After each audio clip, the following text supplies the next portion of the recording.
弟兄姊妹平安，今天是2026年的3月23号。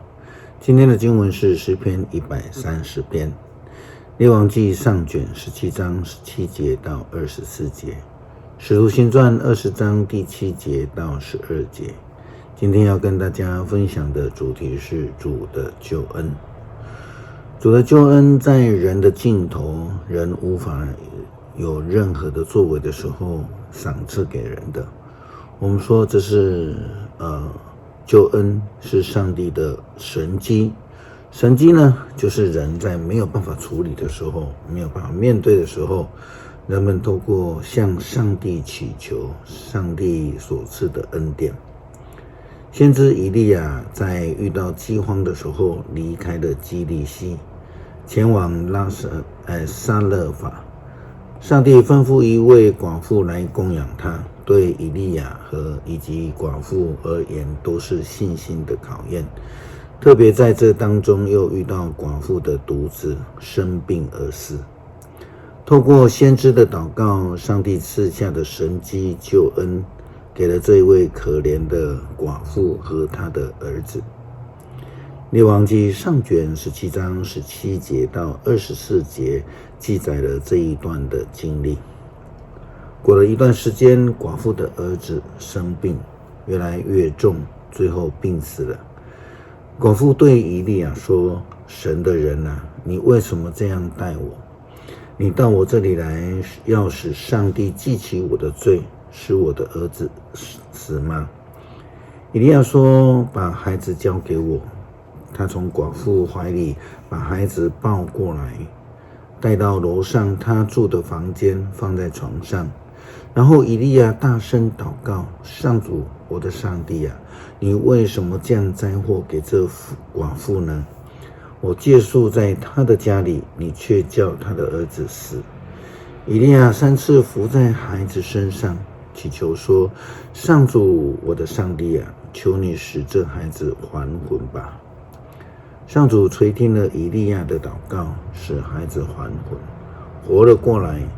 以利亚把孩子抱回楼下，交给他的母亲，对他说：看啊，你的孩子活了。寡妇说：现在我确实知道你是神的人，上主借着你说的话都是真实的。圣经当中有许多上帝的神迹医治，旧约新约都有不同的记载。保罗在宣教的过程当中也有几次非常特别的经验。有一次在他宣讲的时候，有一位少年人打瞌睡，从3楼跌下去，然后就死了。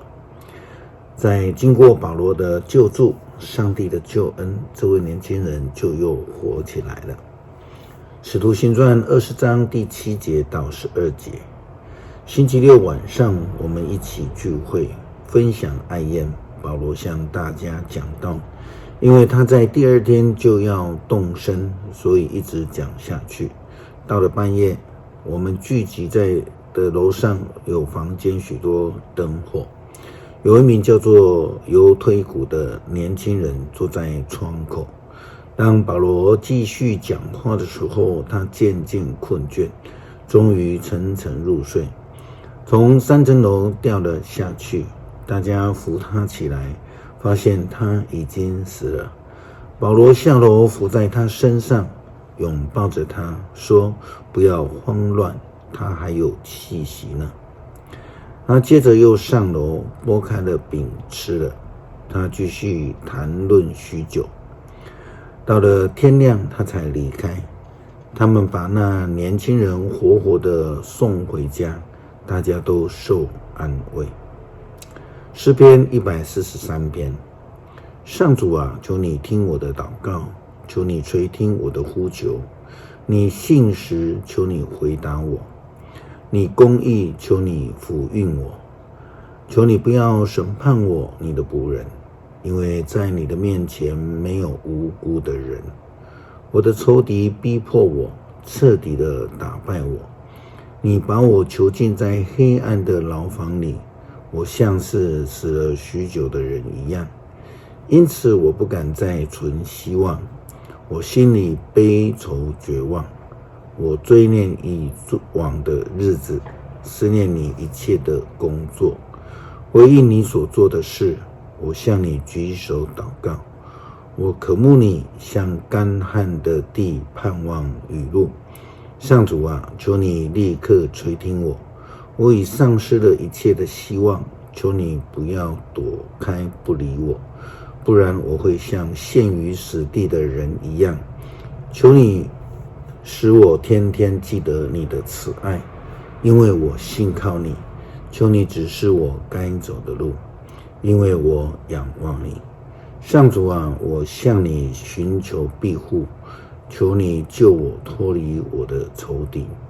你是我的上帝，求你教导我遵行你的旨意，求你恩待我，引导我走平坦的路。